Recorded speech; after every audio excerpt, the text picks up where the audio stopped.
Did you know whale poop helps keep the ocean alive? Blue whales, the largest creatures on Earth, can grow up to 100 feet, 30 meters long. They consume tons of krill, but there's a hidden secret to their survival. Scientists expected krill to thrive when whaling reduced whale numbers, but krill declined instead. The mystery? Whale poop fertilizes the ocean.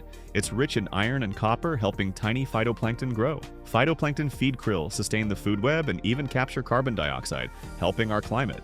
As whales recover, so does their nutrient cycle, boosting marine life and storing carbon. Protect whales, protect the planet.